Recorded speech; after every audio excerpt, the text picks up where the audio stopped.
Does anybody recognize this man? Not too many people. They've been very fair, actually, for the last 3 days.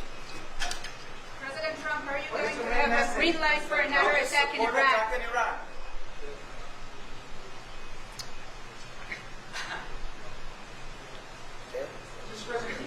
Go ahead. Go ahead.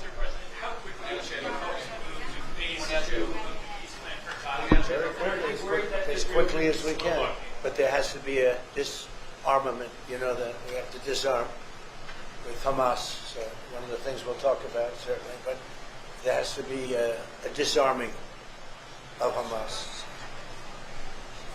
Otherwise, very quickly. Yeah. Can you say more about the explosion in Venezuela that you mentioned in the radio interview?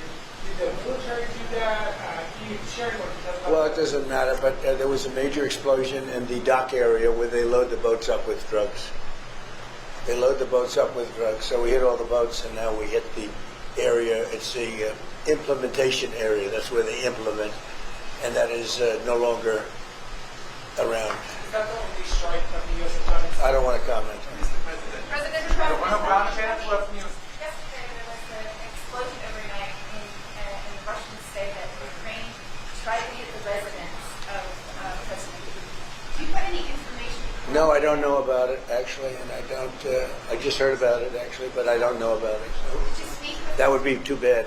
That would not be good. What was the outcome of your telephone call with President Putin? I had a very good talk this morning. I waited till this morning because it was pretty late by the time we finished, like 2:30 in Russia, 2:30 in the morning. We had a very good talk. We spoke at 8 o'clock in the morning, our time, and it was a very productive talk. I mean, we have a few very thorny issues, as you can imagine. He knows about thorny issues probably better than anybody in the world, but it's working out. We have a couple of issues that we're going to get resolved, hopefully, and if we get them resolved, you're going to have peace. You're going to have Ukraine losing 26,000 soldiers a month. Can you believe it? A month, 26,000 young, beautiful soldiers, and plus some people in Kiev, and relatively small, but a lot, still people, and it's a lot of people. But 26,000 soldiers were killed last month. Yes, please. President Trump, are you going to allow Turkish forces, or do you expect Turkish forces to be stationed in Gaza? So I have a great relationship with President Erdogan, and we'll be talking about it. And if it's good, I think that's good. And a lot will be having to do with Bibi. We're going to be talking about that. But Turkey's been great, and he's been, excellent as far as I'm concerned. I don't know about you. To me, he's been very good. Can you guarantee that? Sure, please. Mr. President, Can you talk a little bit about your relationship with Prime Minister Netanyahu and how important it is for you to see him be pardoned by the president? Look, he's a wartime prime minister. He's done a phenomenal job.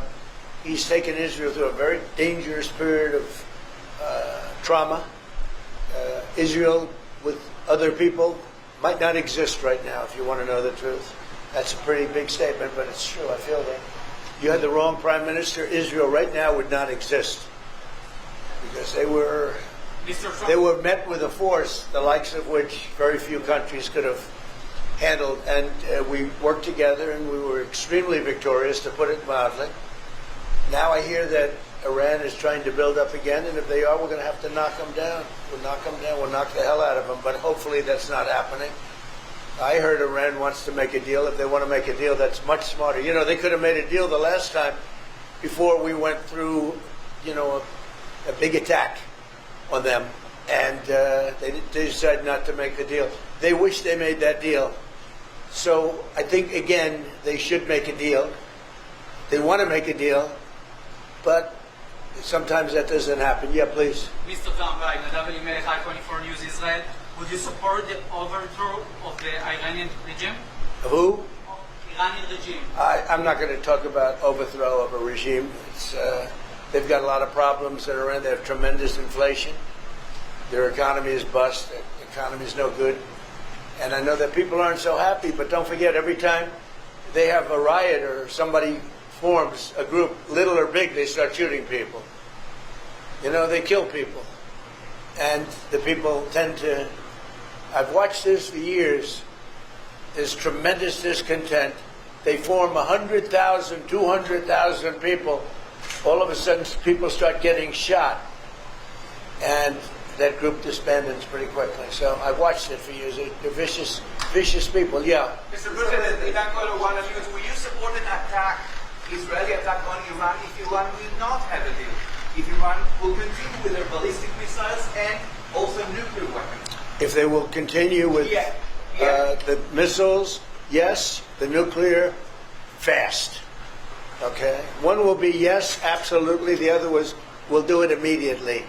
Mr. President, you're one of us from Channel 12 News. What are your plans regarding Gaza for the next few weeks? Well, we're going to be dealing on Gaza. That's why this very great prime minister is here right now. We're talking about Gaza. We're talking about a lot of things. We have about 5 major subjects that we're discussing, and Gaza will be one of those subjects. Mr. President, can you guarantee that the last hostage on video will be released before we continue to the second phase of the Gaza plan? Well, let's put it this way. Every hostage just about that's been released was released because of me, Steve Witkoff, Jared Kushner, my whole team, Marco Rubio, Pete Hegseth. They were all released because of us.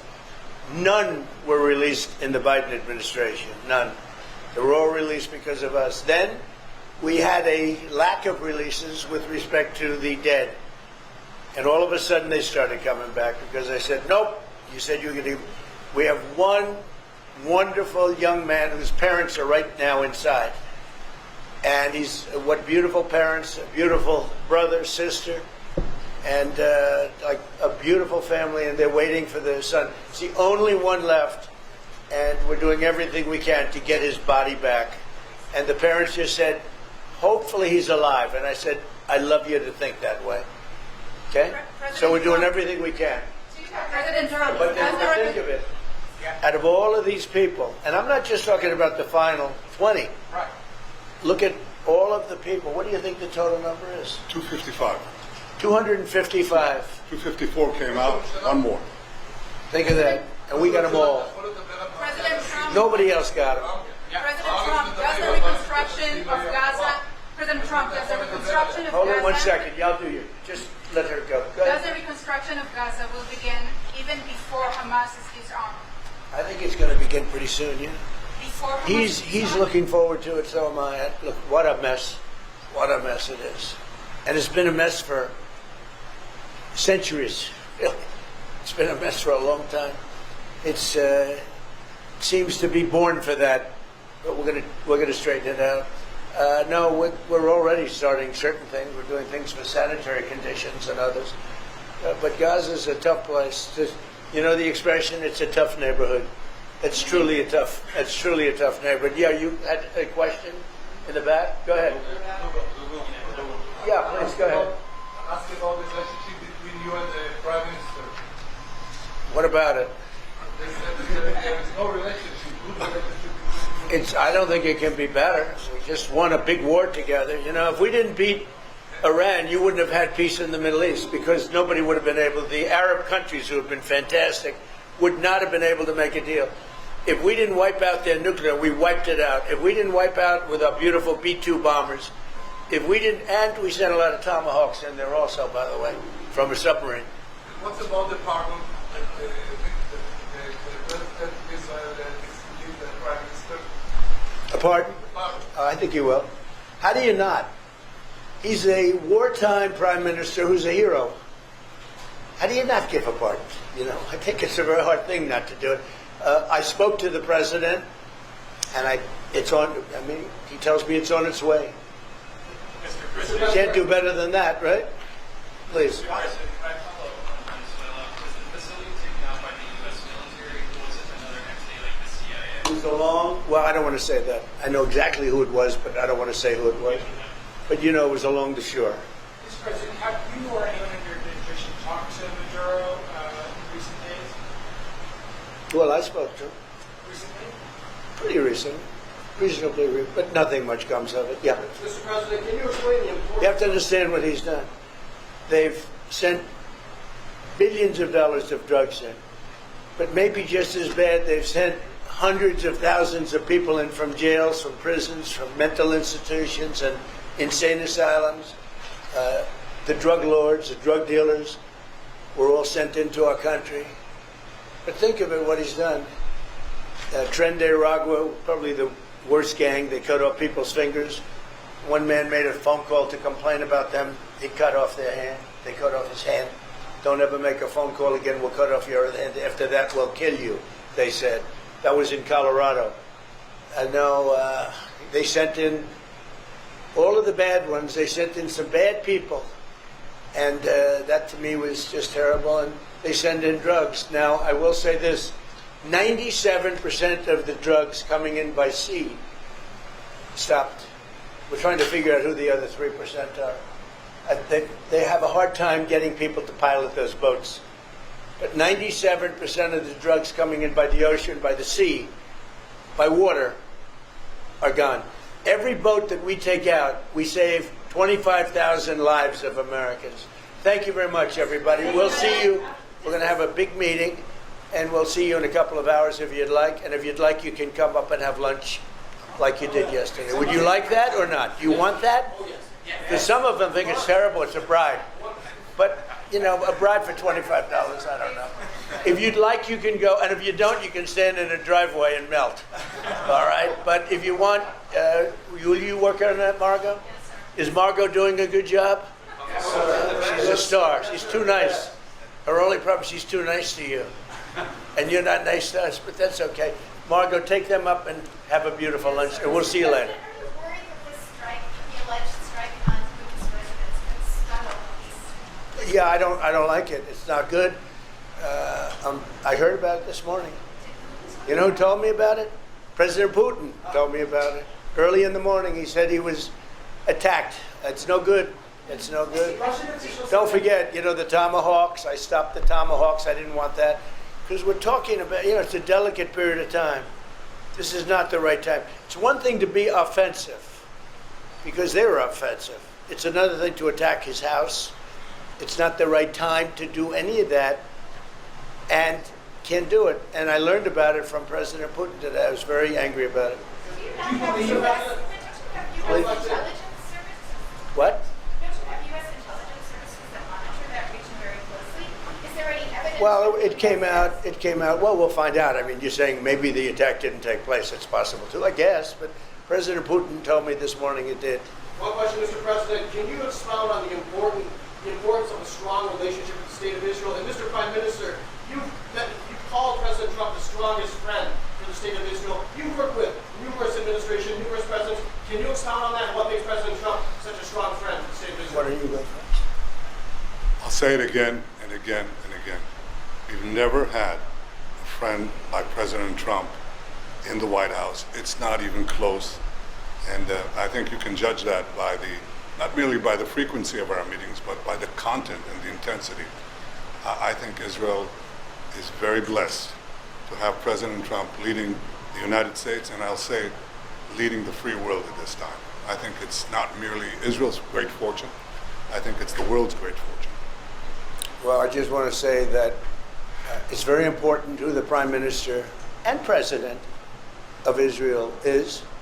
We have a great relationship. It was an honor to speak before your leaders. That was a great honor for me. I think it has not happened before, or something they told me. But the relationship's been extraordinary, and Bibi's a strong man. He can be very difficult on occasion, but you need a strong man. If you had a weak man, you wouldn't have Israel right now. Israel would have been, you know, Israel with most other leaders would not exist today.